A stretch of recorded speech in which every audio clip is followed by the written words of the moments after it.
La Luna parte 3. Cómo influye en la Tierra y su Matrix 3D. Hola de nuevo. Gracias por acompañarme aquí una vez más. Espero que estén muy bien. Soy Mari Suaru. Esta es la tercera parte de mi serie de videos sobre la Luna. Para poder entender esta tercera parte, les sugiero que vean primero las partes 1 y 2, ya que este video es una continuación directa de ellas. Colocaré enlaces a esos videos en orden secuencial en la parte superior derecha de sus pantallas más o menos ahora. Esta información que les comparto hoy proviene directamente de los archivos de la Federación de Planetas Unidos o Federación Galáctica, lo que es lo mismo. Es aceptada y está disponible para todos fuera de la Tierra y su Matrix 3D.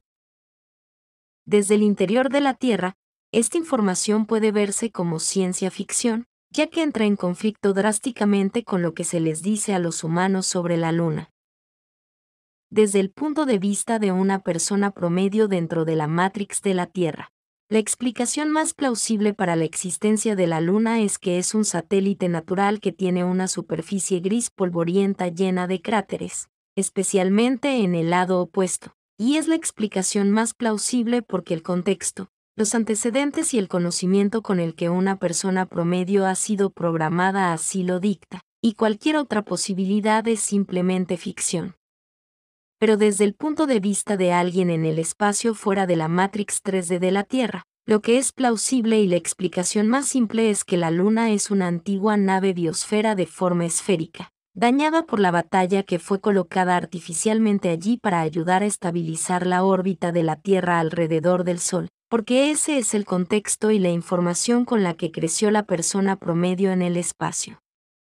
Este es otro ejemplo de cómo los reinos están separados, y las personas que viven en uno no pueden estar fácilmente en contacto con las personas en el otro, ya que muchas veces causa severos conflictos de percepción.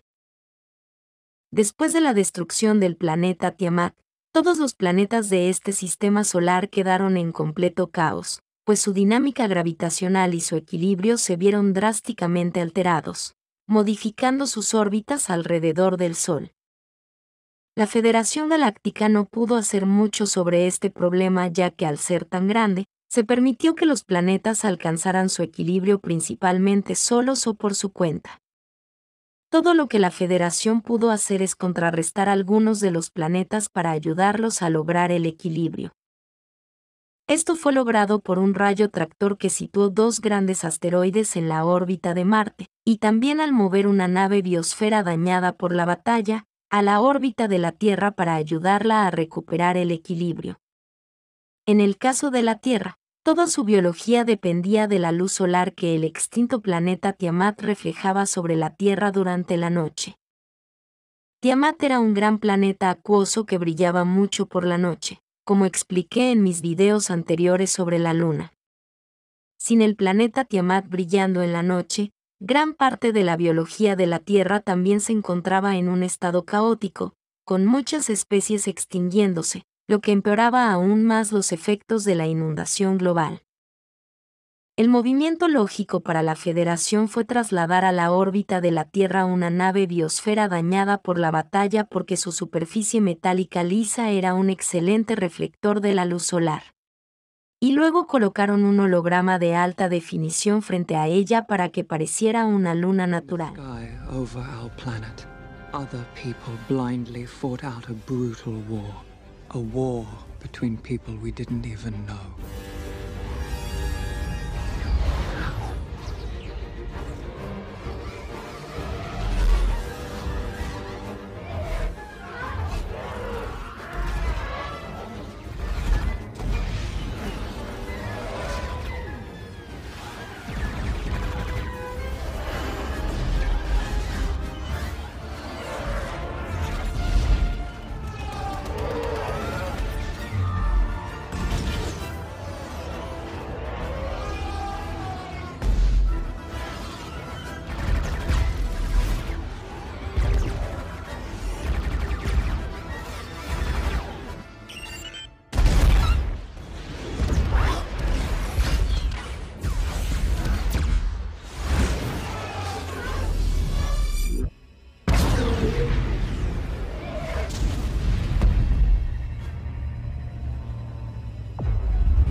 Incluso algunas partes de la ciencia oficial de la Tierra aceptan que si la Luna fuera natural, sería mucho más pesada y simplemente sería demasiado grande para la Tierra. La primera forma en que la Luna afecta a la Tierra es como un contrapeso de masa para mantener una órbita más o menos estable. Antes de la destrucción de Tiamat, la órbita de la Tierra era mucho menos elíptica, lo que provocaba un entorno mucho más estable con cambios de temperatura y estacionales menos drásticos. En otras palabras, en ese entonces, la Tierra era un planeta más fácil y amigable para habitar que lo que es hoy. En aquel entonces, la Tierra era considerada un planeta superhabitable, donde las condiciones climáticas y biológicas la convertían en un lugar ideal para vivir, para las personas que tienen un cuerpo liriano o humano. Los planetas superhabitables son aquellos que tienen un conjunto de condiciones de vida superiores a las de la Tierra. Dos ejemplos de planetas superhabitables son Pitoya, que orbita la estrella Arcturus, a 37 años luz de distancia, el planeta Alfrata, anteriormente conocido como Phaethon, que orbita la estrella Alpha Centauri, a 4,36 años luz, y el planeta Temer, que orbita alrededor de la estrella Taygeta en el sistema estelar de las Pléyades, a 440,3 años luz de distancia. La Luna influye en las mareas de la Tierra y guía a la biología en la noche, como todos saben. Y no voy a entrar en esos detalles porque son muy conocidos, pero debo mencionarlos de todos modos, también porque esa es una de las razones por la que la Federación Galáctica tuvo que colocar la Luna en la órbita de la Tierra.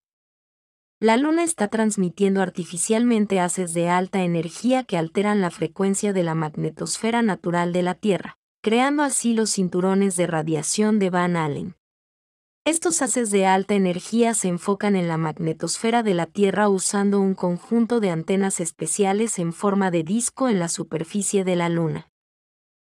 Estas antenas están expuestas en la superficie pero están enmascaradas como cráteres usando el holograma lunar. Proyectan una red en conjunto con una frecuencia específica que se suma a la natural de la magnetosfera, creando un campo de energía mucho más fuerte que envuelve y rodea la Tierra, sirviendo como barrera etérica y como escudo de alta radiación.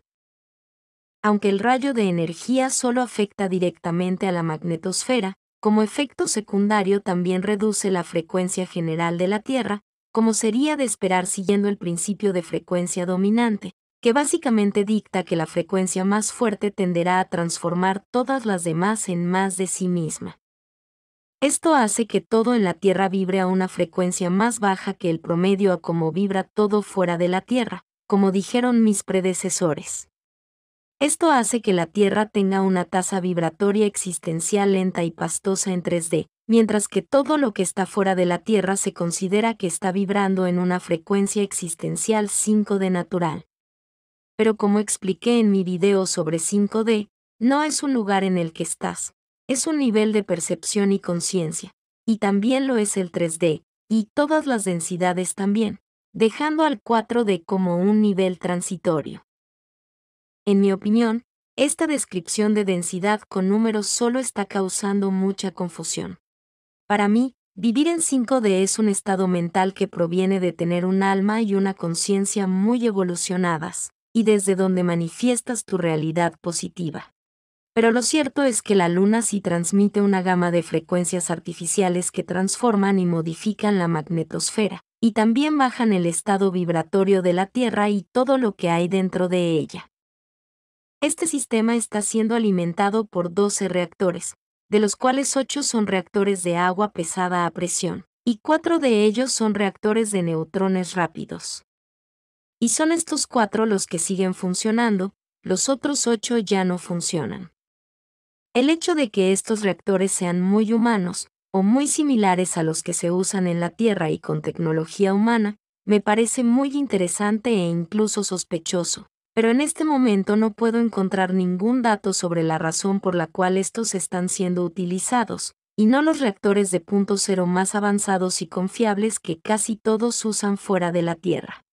Cuando encuentre más datos al respecto, los compartiré con todos ustedes.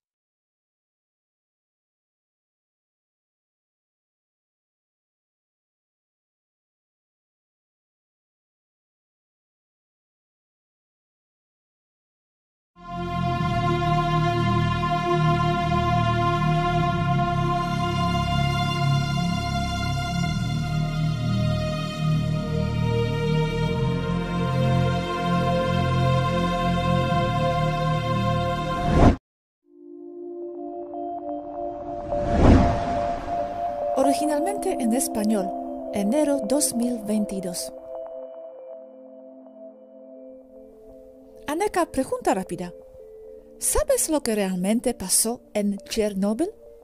¿Hay algo curioso ahí? ¿Algunos secretos a revelar ahí? Sí, es complicado, pero es parte de la agenda de terraformación. El incidente fue provocado también por destruir un nodo energético terrestre. Las plantas nucleares se construyen sobre líneas ley y por atacar con radiación a la población ucraniana y del sur de Rusia.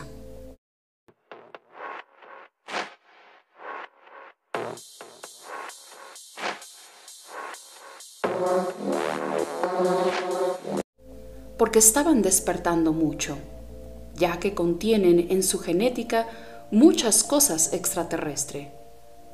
También por atacar con radiación los vestigios de una antigua base taigeteana en Crimea, cerca de Yalta. Aún está ahí bajo tierra, con su pirámide y todo, pero es una zona militarizada. Conecta bajo tierra con el monte Busigi, entre otros lugares. ¿Se consiguió destruir el nodo energético? ¿Qué consecuencias tiene para Gaia? Muchas consecuencias. Es apagar un chakra. Es limitar el flujo para evitar un despertar o el subir de frecuencia. Lo mismo va para Fukushima. Mantiene baja la frecuencia terrestre, la de la Matrix en general, parte de las agendas y que se conectan hasta con las vacunas. Pero terraformación, ¿qué agenda es esa? El deteriorar la Tierra, para que no sea compatible con los humanos como los conocemos hoy, y sea más compatible para seres del bajo astral, de los que constantemente intentan entrar a lo que se podría llamar el mundo físico, siempre buscando cómo. Amalgama la frecuencia de vida del promedio de la humanidad con la de los entes regresivos egregores. Esto se ve desde hace siglos con las llamadas posesiones diabólicas, en donde un ente egregor intenta operar o funcionar en el mundo llamado físico, usando un portal orgánico que es una persona con la misma frecuencia, o compatible, o débil que se pueda invadir. ¡Wow! Fascinante. ¿Y qué acciones más se implementa entonces en este programa de terraformar el planeta? Aumentar la radiación en general, electromagnética con los 4G y los 5G, y con toda la sopa electromagnética que conocen, más la dispersión de materiales de radiación ionizante de plantas nucleares. Recordando que no son para producir energía eléctrica, la consumen, no la producen, solo es apariencia. Tienen un nodo de recirculación de la energía para hacer creer a los técnicos que produce energía eléctrica. Su función es controlar la frecuencia de los nodos terrestres como intento de bajar su desarrollo espiritual, intento por controlar la Tierra. Por eso se ponen sobre líneas ley. Son plantas terratransformadoras, producen radiación y frecuencias bajas, y son de consecuencias escalares, es decir, trascienden densidades como se les conoce por los humanos. Las trasciende porque no hay densidades. ¿Tienen un nodo de recirculación de la energía? ¿Esto qué es? ¿Puedes expandirte un poco más? Gracias. Es decir, que una planta nuclear recibirá energía de la red eléctrica del país y luego el excedente lo pasa por sus sistemas y de regreso a la red eléctrica. Este de regreso es lo que se toma como lo que produce la planta nuclear. No la produce, no produce nada, solo regresa lo que no necesita. Y los humanos se van con la finta de que producen energía y se lo creen hasta los técnicos nucleares. Los encargados técnicos con rango en cada planta saben que causan déficit de energía. No producen nada, pero lo callan porque no es políticamente correcto para que lo sepa la población. Porque son plantas terratransformadoras. No son plantas de energía eléctrica. Una planta nuclear sana derrama material radiactivo ionizante a sus alrededores. Esto es por diseño. Para eso es. No es un error, como dicen otros. Fukushima lo mismo. Solo que las plantas nucleares sanas en funcionamiento sueltan materiales ionizantes de forma paulatina controlada por ellos, por diseño. Y Chernóbil y Fukushima ya la soltaron con una explosión por sabotaje intencional. Sé muy bien que explican por qué fue un accidente, pero de nuevo, no les dicen la verdad. Y es muy conveniente, porque dicen que hay mucha radiación y la hay. Y con eso alejan a los investigadores. Por eso hay tantos avistamientos ovni cerca de las centrales nucleares. ¿Porque son nodos energéticos? Porque las observan y las estudian, no porque tomen energía de ellas. Ningún ovni necesita energía ni del sol, ni de las redes eléctricas, ni de las tormentas eléctricas, ni del agua, ni de los volcanes. Eso es mentira humana, teoría ovni sin conocimientos. Todas las razas interestelares usan energía punto cero, de una u otra manera. Entonces, la radiación que se dispersó por la zona causó daño a la población. Yo recuerdo que cuando pasó eso, teníamos que beber un líquido amarillo en cantidad pequeña en la escuela, como algún tratamiento contra eso. Era cuando yo era de niña. El daño a la población fue y sigue siendo horrible. Y es un ataque a la población, causar miedo, muerte y sufrimiento, especialmente al pueblo ucraniano, que estaba saliéndose de control energéticamente y espiritualmente hablando. Sí. ¿Sabes qué era ese líquido amarillo que tomamos? Yodo enriquecido especial. ¿Y ayudó realmente con algo? Sí, ayuda, especialmente para la tiroide, que es el órgano que recibe más impacto negativo ante la radiación ionizante. Y también absorbe en parte la radiación de las células. Oh, ok. Menos mal entonces.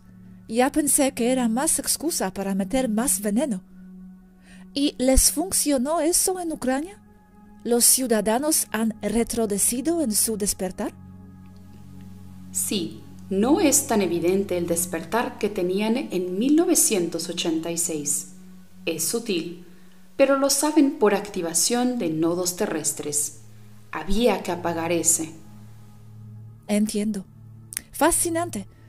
Entonces, ¿todas las plantas nucleares son para esa función? Las de uso civil, todas o casi todas. Las de uso militar sí producen energía, pero en poca escala, como para alimentar un portaaviones o un submarino. Dijiste, es sutil, pero lo saben por activación de nodos terrestres. ¿Cómo? La Tierra es un organismo vivo. Sus chakras o nodos energéticos que corren por las líneas ley se activan al recibir más energía del mismo sistema terrestre. Unos se apagan, otros se prenden, como con cualquier organismo vivo y con conciencia. Ese nodo se estaba activando mucho. Había que detenerlo para evitar que la Tierra ascendiera, por así llamarlo. Ok. ¿Y se sabe quién exactamente causó esta explosión allí? Sí. ¿De dónde vino la orden? No puedo decir nombres porque no los tengo, pero sí viene del Departamento de Regulación Nuclear de la ONU y de ahí del Cabal. Ok, y una cosa. Ahora está cerrada esta planta. Entonces, ¿la explotaron y cerraron? ¿Ya no les sirve? Pero aún está encima del nodo.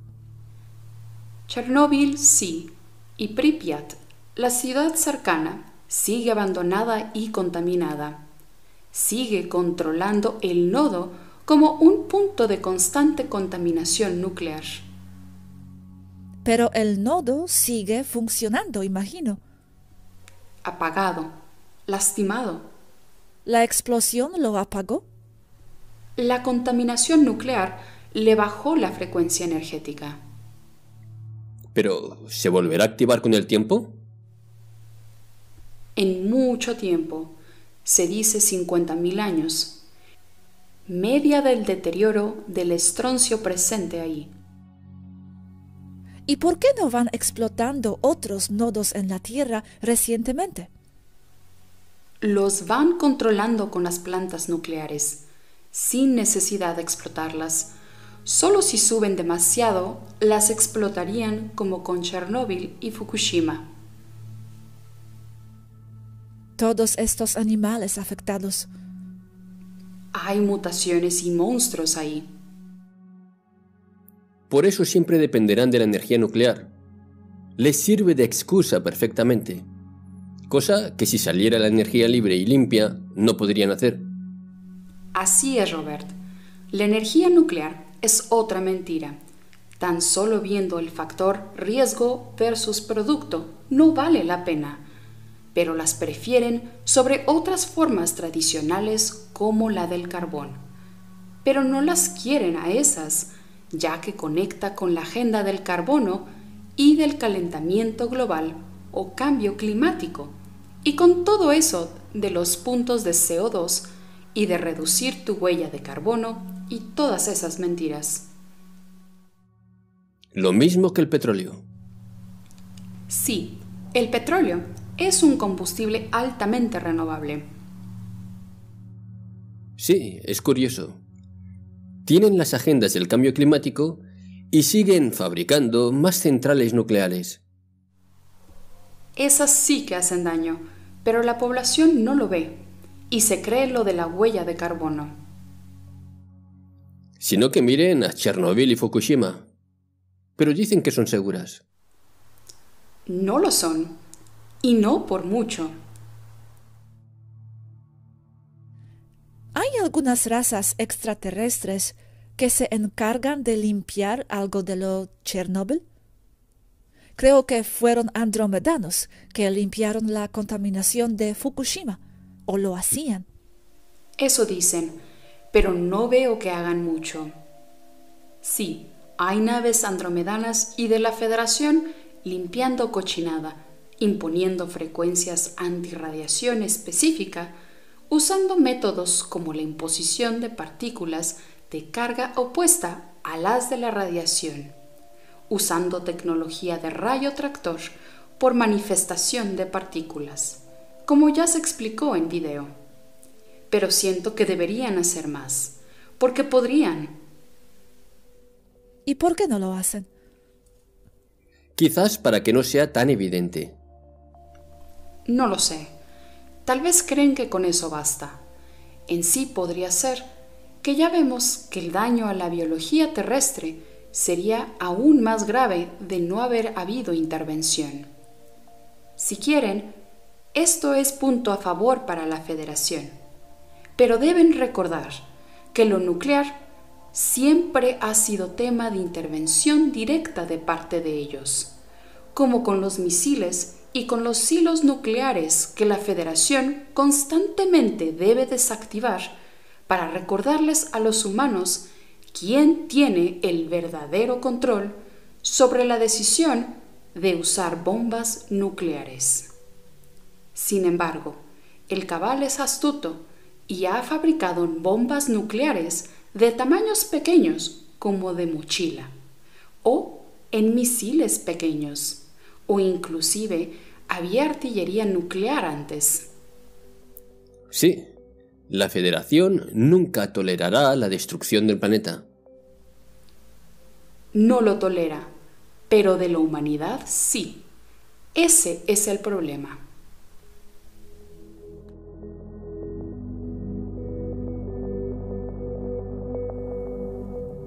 Otro día.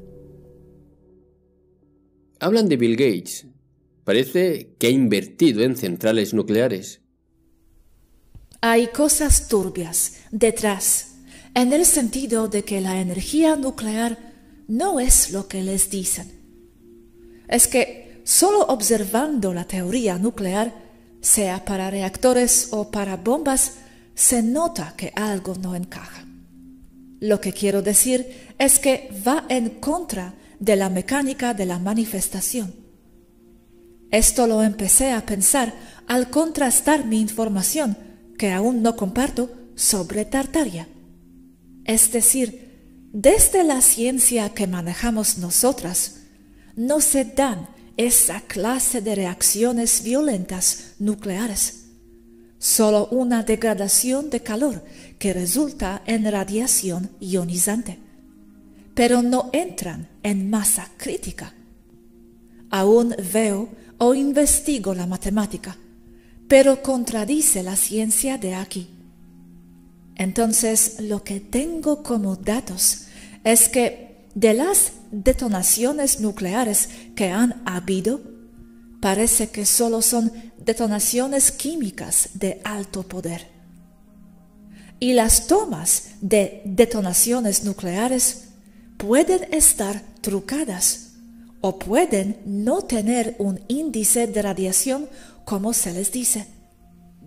También puede haber un porcentaje de bombas sucias, es decir, que una detonación grande convencional dispersa radiación con la intención de ensuciar un área, y no porque ese mismo material sea el que alcanza masa crítica. Ahora otra cosa. Por señal de frecuencias detectadas en registros desde hace décadas, indican que las detonaciones grandes de bombas nucleares mayores de la familia de bombas de hidrógeno realmente son armas de energía que luego dicen que son nucleares por meter miedo a la gente y para desinformar sobre la verdadera naturaleza de la detonación. Es decir, que con tecnología de armas de energía se hace inútil y obsoleto intentar usar las nucleares. Un arma de energía tiene la capacidad de destruir planetas, es decir, excede las capacidades de una nuclear. También encaja esto en que las plantas de energía atómica no están generando electricidad, o solo de rebote como excedente, y que están en sí drenando energía de la red eléctrica, porque su verdadero propósito es terraformar la Tierra. Por eso están sobre líneas de ley y utilizan la radiación del uranio como método de control de frecuencias, porque son muy bajas, para bajar la energía del planeta y dispersarlo por las líneas ley. El tema tan extraño del que vamos a hablar hoy. Mirad, cuando alguien decide construir una central energética, supongo que utiliza pues una serie de variables principalmente ligadas a cuestiones políticas, estratégicas, geológicas, sociales, energéticas principalmente. Me parece bien y es normal, pero ¿y si hubiese un factor que nosotros desconocemos y es un elemento muy extraño que se ha incorporado en la ubicación estratégica de todas las centrales nucleares de nuestro planeta? Este vídeo, por favor, cójalo como una curiosidad, algo curioso, casual, una pareidolia, si quiere usted, o cójalo como usted quiera. Ya sabe que aquí no hacemos dogma, no le decimos esto es así porque es así, no, mostramos las cosas y cada uno que saque sus conclusiones. Ah, pues es curioso, pues vale. Pero quiero y deseo mostraros lo que os voy a enseñar ahora. Vamos allá.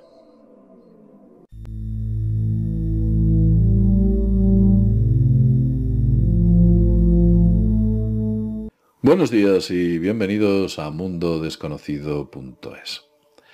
Veréis, cuando recibí esta información sobre la ubicación de las centrales nucleares, que no obedecía a ningún tipo de casualidad, las centrales nucleares, cuando por ejemplo miramos el mapa de Francia, que tiene un montón de centrales nucleares, parece que están ubicadas anárquicamente, ¿no? O alguno podría pensar, hombre, pues estas las han puesto aquí por motivos sociales, geológicos, geográficos, motivos políticos incluso, ¿no? Esto aquí, esto allí, o incluso motivos energéticos, ¿no? Aquí hace falta más energía y allí menos energía. Podríamos pensar que así es, que es lo que han decidido hacer. Estas centrales nucleares digamos que he preocupado en pasarlas al mapa.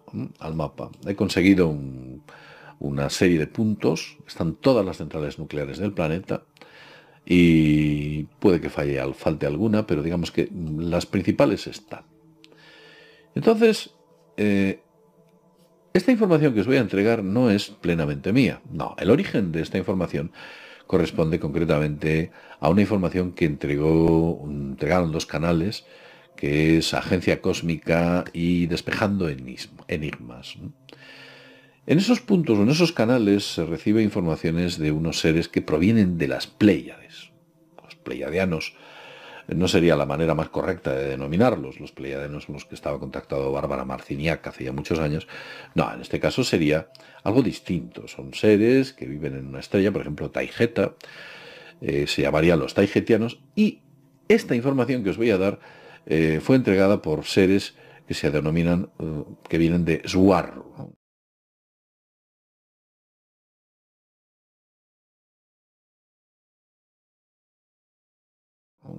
Es un punto dentro de las Pléyades donde estos seres, los seres de Zuarru, son mujeres, bueno, pues entregan datos magníficos sobre el por qué las centrales nucleares están donde están.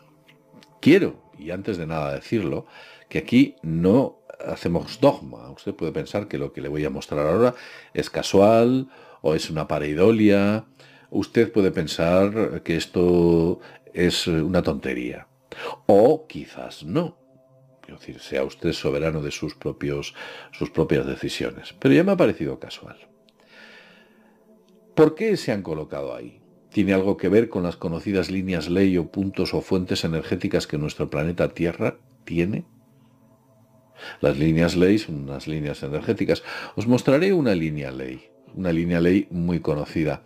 Esta línea ley que os acabo de dibujar aquí, que se puede ver aquí en rojo, nace concretamente en este punto, en Mont Saint-Michel, al norte de Francia. Ahí he estado yo, he estado un par de ocasiones. Es un sitio muy peculiar, dedicado a Juana de Arco. Juana de Arco, que nunca tuvo arcos, sino ella peleaba con espadas. No sabemos por qué. Felipe Botalla sabe por qué peleaban, por qué se llama Juana de Arco. Y ese punto, esa línea ley, está conectada concretamente con otra parte de Italia y que se encuentra aquí, en este lugar en concreto. Es una conocida línea ley, muy antigua, que lleva, si yo la prolongase, hasta una serie de monasterios o puntos muy importantes. Alguien se ve que era muy sensible y energéticamente era capaz de recibir esas energías que fluían de la Tierra y las iba marcando con dólmenes, menhires, ermitas, catedrales y todo tipo de elementos religiosos. Pero cuando tracé esta línea, vi algo curioso. Dije, anda, qué curioso. Esta línea ley pasa por encima de una central nuclear en Francia. Yo pensé que esto obedecía a la casualidad, pero claro, cuando continúas trabajando sobre estos datos y empiezas a ver otras, vamos a ver otro punto en concreto, a ver, mirad, en este es muy sencillo, en este solo hay 3 centrales nucleares que están alineadas, ¿lo veis? Hay 3 centrales, pero ya me pareció curioso, fijaos, que pasen por París, y que no solo pasen por París, sino que pasen por Troyes. A ver si vamos a encontrar Troyes. Mira, la ciudad de Troyes. Ahí la veis. Esta que veis aquí es la ciudad de Troyes. Troya, Troyes. París. París era uno de los hijos del rey de Troya, Príamo. Gracias, ya era Príamo. Puede que sí. Pues sí, era curioso. Dije, anda, qué casualidad. 3 centrales nucleares alineadas en esos puntos. Pero seguí adelante. Y me di cuenta de que aparecían más. En este caso ya no había 3. Había 4, como se puede ver aquí en esta línea. 4. Que partían desde Bélgica y llegaban a Alemania. Y ahí se pueden ver. Y si seguimos poniendo, veíamos que desde ese punto de Bélgica había alineaciones también. Se hubieran alineado. Y claro, empecé a pensar, anda, que ya es curioso que 2 lugares de Bélgica, de ese lugar, de ese punto, y ya vi que había más ubicaciones como esta otra que partía del mismo lugar, de ese de ahí. Esta en concreto, fijaos, pasa muy cerca de esta central y pasa, fijaos qué curioso, hasta ni más ni menos que hablamos de esta de aquí. Todo el mundo la conoce y está en España. Es muy conocida esta central. Dije, uy, pues parece ser que la información que entregaban los señores y las señoritas de Swarru, bueno, pues tenían una cierta lógica. Pero sigo tirando líneas y mirad, vemos que en el Reino Unido también hay 2 que se alinean con la de Bélgica. Sigo tirando líneas y vemos cómo hay 4 aquí que están alineadas. Sigo tirando líneas y hay una clara distribución radial. Aquí vemos otras 4 alineadas con más o menos precisión. No tienen por qué estar al milímetro. Recordemos que hay cuestiones geológicas que han quizás impedido que así sea. Otra más, como la que estamos poniendo aquí, a ver, un momentito, que une en concreto a 1, 2, 3 y que termina, fijaos, qué curioso, o que pasa por encima de la ciudad de Milán. Otra línea ley que pasa por la ciudad de Milán y que concretamente sobre ella hay 3 centrales nucleares. Otra más que pude ver fue esta, que también parte desde este punto, este punto de aquí, no quiero mover muy rápido, parte desde ese punto y se va hacia el este, muy alejado, y llega concretamente hasta estas 2.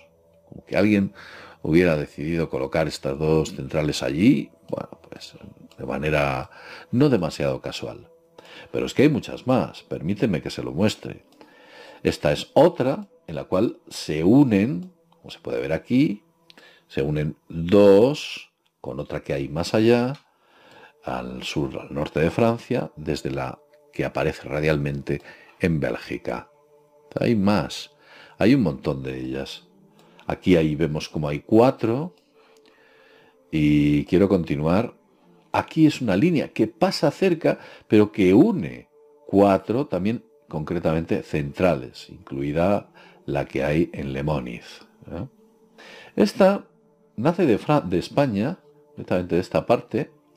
Hay la central de Almaraz, pasa muy cerca de la de Trillo, muy cerca de esta de aquí, de la de Ascó, a unos pocos kilómetros, no es gran cosa, y se une con otra que hay concretamente aquí.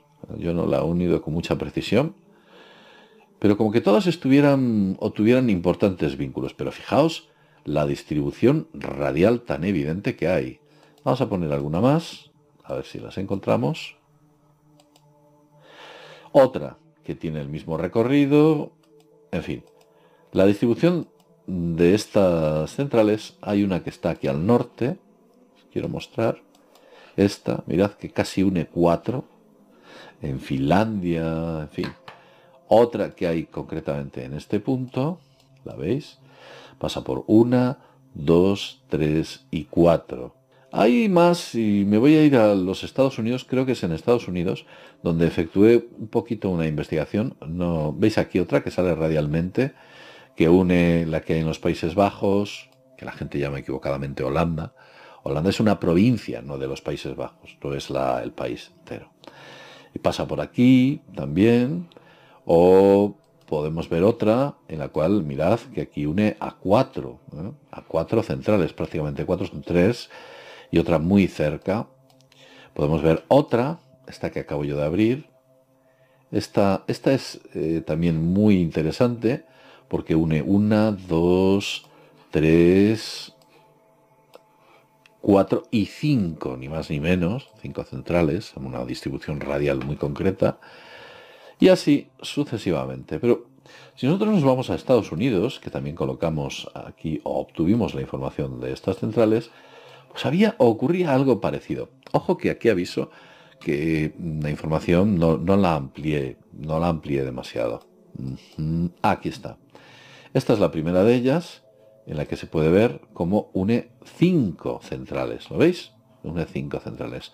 Aquí hay otra que une 4, casi 5 centrales. Y me atrevería a decir que 6. Aquí hay otra que une 4 centrales. ¿Veis? Una distribución radial desde el estado de Connecticut, ahí arriba. Si nos vamos a Asia, nos encontramos efectos muy parecidos también. Vamos a ir a Asia.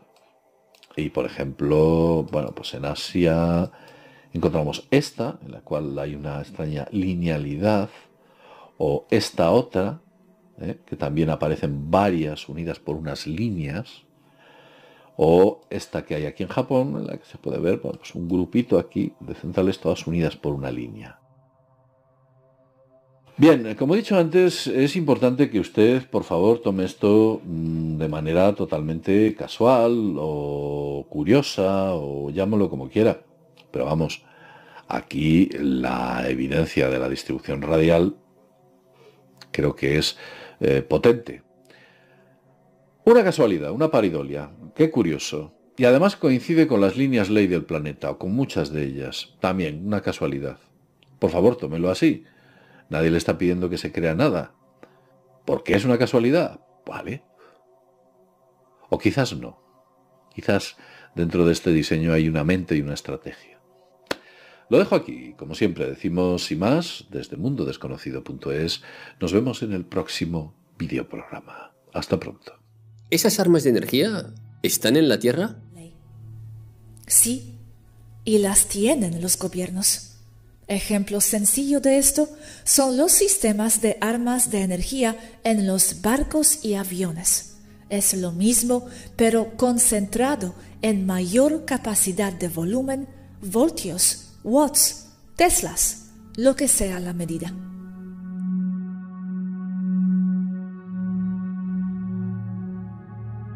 Otro día. Las centrales nucleares no producen nada, consumen. Y sí, acepto que a veces regresan a la red un volumen eléctrico. Y así hasta los mismos técnicos dirán que ellos trabajan ahí y que sí se produce. Pero no entienden todo el sistema.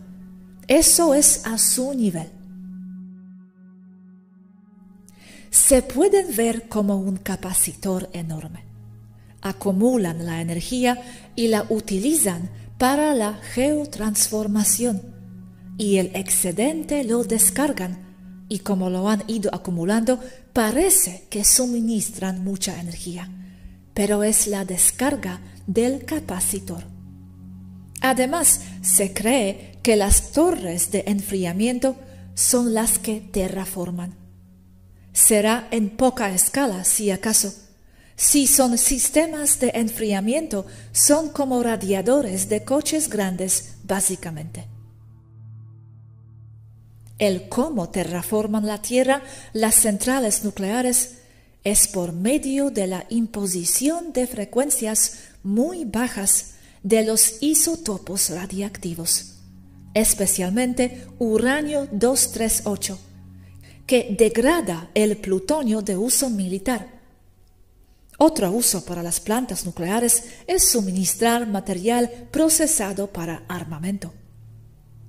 Imposición de frecuencias bajas por materiales radioactivos ionizantes sobre nodos energéticos de la Tierra, usando la transmisión de energía vibratoria a través del sistema de la misma Tierra, ya que todos los nodos están conectados.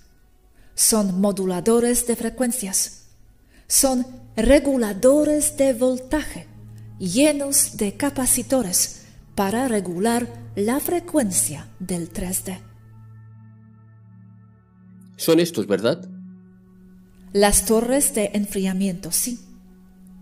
La radiación calienta el agua que se vuelve vapor, que mueve turbinas para generar energía eléctrica. Y luego, ese vapor de agua y agua es enfriada, pasando por esas torres para volver a ser recirculados. Entonces, observando una planta nucleoeléctrica, no se ve nada raro. Solo genera electricidad, según parece a simple vista. Pero eso es la excusa o el camuflaje. La producción es poca y el sistema es muy complicado, recirculando materiales altamente radioactivos en el agua que enfría el sistema por transmisión de materiales o efecto túnel, bajando la frecuencia del agua. Por efecto túnel me refiero al principio que mueve un interferómetro. El agua pasa sin tocar el material radiactivo, enfriando el núcleo. Pero propiedades de baja frecuencia se impregnan en el agua, que luego pasa por las torres y por el resto del sistema, bajando la frecuencia existencial del área. Y como están sobre nodos de líneas ley, bajan toda la Tierra de frecuencia. El agua se puede programar, esto ya se sabe. Utilizan esto, explotan este principio entre otros. Pero el agua queda contaminada y luego se escapa, aunque sea como vapor arriba de esas torres de enfriamiento. El agua cambia de H2O a H100 o 120, o con números más altos, volviéndose básicamente agua pesada. Fórmula exacta para representar agua pesada: D2O. La D significa óxido de deuterio. Gracias. Pero, ¿esa fórmula está en la tabla periódica o eso es nuevo? Óxido de deuterio. No lo había visto nunca. No está en la tabla periódica porque es un compuesto y en la tabla solo aparecen elementos. Es una fórmula. La famosa bomba de deuterio que estaban intentando producir los nazis era a base de agua pesada. Es lo mismo. Cuando se combinan elementos de formas específicas, se les da otros nombres, pero sigue siendo lo mismo. Analizando esto, puedes ver que mi fórmula H100 o 120 no está tan errada. Solo significa un número alto de neutrones y de protones en los mismos puntos en donde habrían los que forman el agua, solo que muchos. Siendo que los números después de hidrógeno H y del oxígeno O son aleatorios y no exactos en mi fórmula, solo significando muchos. Y en la fórmula oficial se resumen con la letra D del óxido de deuterio. Aleatorios porque no hay solo un óxido de deuterio o agua pesada, sino que es un gradiente de concentración. Esto es importante porque hay agua pesada de varios grados de densidad, concentración, en donde al irse elevando los números de neutrones y de protones, sube de masa, densidad, por lo tanto adquiere progresivamente más calidades de material radioactivo ionizante. No es como el agua, que es H2O y ya, aunque eso tampoco. Porque si combinas agua de esta forma, H1O, que equivale a un átomo de hidrógeno combinado con un átomo de oxígeno, tendrás una relación de 1:1, lo que resulta en un compuesto altamente oxidante, en donde el hidrógeno se oxida violentamente, aniquilando ambas moléculas, resultando en una explosión tremenda. Ok, gracias. Hemos llegado hasta aquí hablando sobre los refrigeradores de las centrales nucleares. Sí, si seguimos conectando, acabamos con motores de naves espaciales, y luego en navegación, y luego acabamos en las lunas de Rigel 4.